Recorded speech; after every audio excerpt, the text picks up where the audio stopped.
পরিবর্তন news channel, আপনার কণ্ঠ, আপনার পছন্দ। নমস্কার, পরিবর্তন নিউজ চ্যানেল আপনার স্বাগত আছে। নতুন আপডেট জন্য চ্যানেলকে লাইক, সাবস্ক্রাইব, কমেন্টস করুন। আজকে আপডেট, আজ কেন 4% ডিএ নয়, আমরা চাই 39% ডিএ। কেন 4% ডিএ বৃদ্ধি ভিক্ষা নয়, অধিকার চাই? ক্ষোভের আগুনে পশ্চিমবঙ্গ সরকারি কর্মচারী ইউনিয়ন। 4% ডিএ ভিক্ষা নয়, অধিকার চাই। পশ্চিমবঙ্গ সরকারি কর্মচারী ইউনিয়ন পিএসকেইউ অবস্থান, বিক্ষোভ এবং প্রতিবাদ। অবিলম্বে এআইসিপিআই অনুযায়ী বকেয়া সহ 39% ডিএ দিতে হবে। মাত্র 4% নয়, বকেয়া সহ 4 দফা দাবিতে পশ্চিমবঙ্গ সরকারি কর্মচারী ইউনিয়ন পিএসকেইউ অবস্থান, বিক্ষোভ এবং প্রতিবাদ। নবমহাকরণের নিকটস্থ অবস্থান বিক্ষোভ প্রদর্শন করলেন। মাত্র 4% নয়, বকেয়া সহ 4 দফা দাবিতে পশ্চিমবঙ্গ সরকারি কর্মচারী ইউনিয়ন পিএসকেইউ অবস্থান, বিক্ষোভ প্রদর্শন করলেন। আটকানো হচ্ছে 39% ডিএ। 4% ডিএ ভিক্ষা নয়, অধিকার চাই। বিরাট ব্যবধানের কোন সুরাহাই হল না। পশ্চিমবঙ্গ সরকারের অধীনে কর্মরত সরকারি আধা কর্মচারী, শিক্ষক, অশিক্ষক কর্মচারী, ডাক্তার, নার্স সহ সকল রাজ্য সরকারি ক্ষেত্রের কর্মীদের সংগঠনগুলোর মধ্যে বিক্ষোভের আগুন জ্বলছে। পেনশনভোগী সবাই আর্থিকভাবে বঞ্চিত থাকছেন। তাই বলতে চাই যে এই 4% বাড়তি দিয়ে আসলে ভিক্ষে দেওয়া ছাড়া আর কিছুই নয়। প্রতারক রাজ্য সরকারকে বিরুদ্ধে অবস্থান, বিক্ষোভ। পশ্চিমবঙ্গ সরকারি কর্মচারী ইউনিয়ন আজ প্রদর্শন সাধারণ মানুষের কাছে পৌঁছে দিলেন। দাঁড়ি প্রতারক রাজ্য সরকার বড়জোর সামান্য শতাংশের এক কিস্তি দিয়ে বৃদ্ধি এবারের বাজেটে ঘোষণা করেন। কেন্দ্রীয় সরকার সহ ভারতের অন্যান্য রাজ্যগুলো ইতিমধ্যেই 53% তাদের কর্মচারীদের মিটিয়ে দিয়েছে, সেখানে আমাদের রাজ্যে মাত্র 4% দিয়ে বৃদ্ধি করে মোট দিয়ে দেবার পরিমাণ দাঁড়ালো 18%। অর্থাৎ ব্যবধান থেকে গেল 35%। বঞ্চনা এখানেই। ফলে বিরাট ব্যবধানের কোন সুরাহাই হল না। এই প্রতারক রাজ্য সরকারকে বিরুদ্ধে অবস্থান, বিক্ষোভ। পশ্চিমবঙ্গ সরকারি কর্মচারী ইউনিয়ন আজ প্রদর্শন সাধারণ মানুষের কাছে পৌঁছে দিলেন। তীব্র ধিক্কার জানালেন। এই 4% বৃদ্ধি লাগাতার আন্দোলনে পিএসকেইউ কর্মচারী চাপে পড়ে ঘোষণা করা হয়েছে। রাজ্য সরকারের প্রতারণার প্রতিবাদে আগামী দিনে আরও বিক্ষোভ কর্মসূচি গ্রহণ করা হবে। শেষ পর্যন্ত রাজ্য সরকারের কথা না শুনে আগামী দিনের ধর্মঘট পথে হুঁশিয়ারি দিলেন। রাজ্য সরকারি কর্মীরা বকেয়া মহার্ঘ ভাতার জন্য দীর্ঘদিন আন্দোলন চালাচ্ছেন। প্রধানত তার চাপেই বাজেটে 4% ডিএ বৃদ্ধির ঘোষণা করা হয়েছে। কিন্তু কেন্দ্রীয় সরকারি কর্মচারীদের ডিএ হারের সঙ্গে রাজ্যের কর্মচারীদের ফারাক এখনও 35% রইল। উপস্থিত ছিলেন সাধারণ সম্পাদক শুভাশিস দাস এবং সভাপতি সুনির্মল দাস, পশ্চিমবঙ্গ সরকারি কর্মচারী ইউনিয়ন। সন্তোষ মাহন্ত জেলা সম্পাদক, সুবোধ অধিকারী সদস্য বক্তৃতা দিলেন। মার্চ মাসে 2025 কর্মসূচি ঘোষণা করা হয়েছে। সুপ্রিম কোর্টের দিকে যে রায়ের ঘোষণার জন্য কর্মচারী সমাজ তাকিয়ে আছে পশ্চিমবাংলা। ভারতবর্ষের অন্যান্য রাজ্যের সরকারি কর্মচারীরা, রাজ্য সরকারি কর্মচারীরা তারা কেন্দ্রীয় হারে কিন্তু দিয়ে পেয়ে যাচ্ছে। তার মানে বামফ্রন্ট আমলে বাদ বাকি যে সময় একই বাজারে যখন কেন্দ্রীয় সরকারি কর্মচারী যাচ্ছে, রাজ্য সরকারি কর্মচারী যাচ্ছে, তখন আন্দোলন হয়েছে।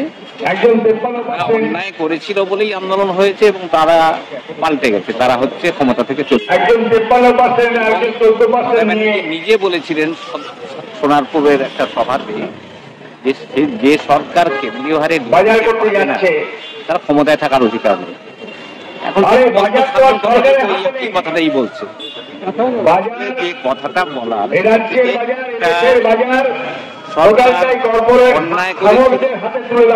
সেই জন্য আমি অন্যায়, এইটা তো কোনো কাজের কথা হলো না। তাহলে বামফ্রন্ট সরকারের সাথে মমতা ব্যানার্জির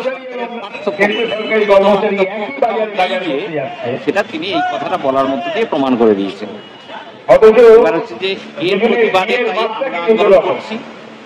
আমরা নিজেদের সংগঠন পশ্চিমবঙ্গ সরকারি কর্মচারী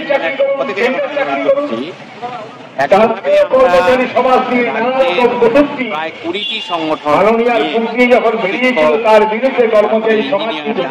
এদেরকে নিয়ে যুক্তভাবে আমরা আন্দোলন করি।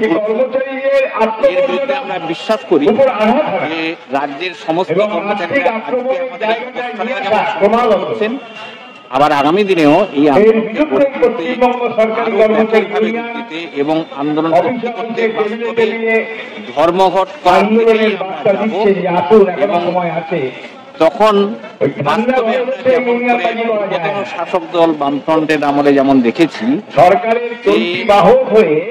ধর্মঘট করার মধ্য দিয়েই তারা কিন্তু এই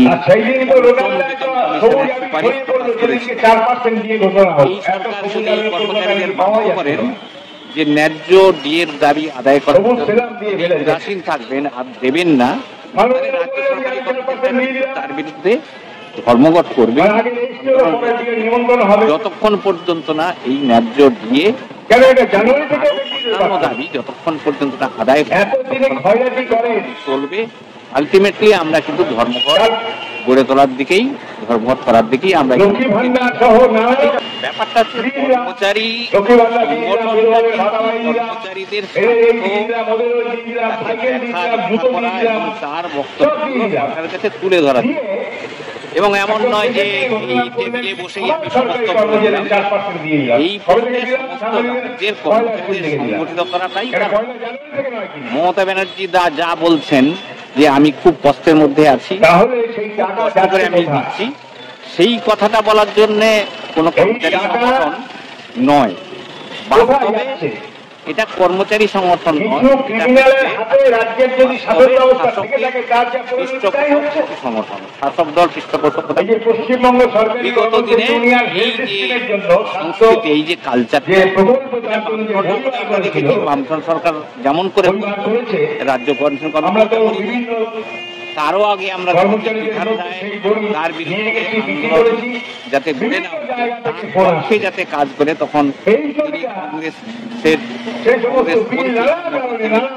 গড়ে তুলতে সাহায্য করেছিলেন এবং আগামী দিনেও আমরা দেখব বা শ্রমিক আন্দোলন, শ্রমিক ইউনিয়নগুলির মধ্যেও এই যে শ্রমিকদের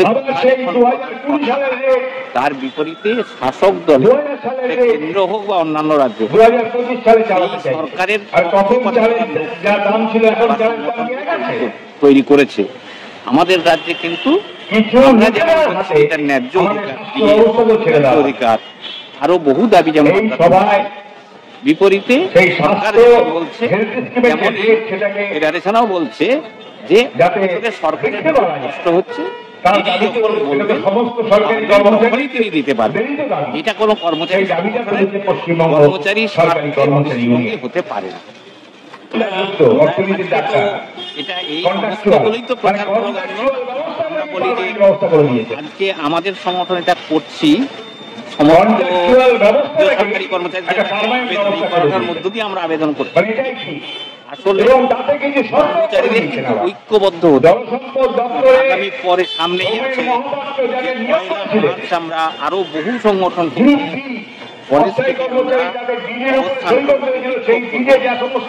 হবে, তারপরে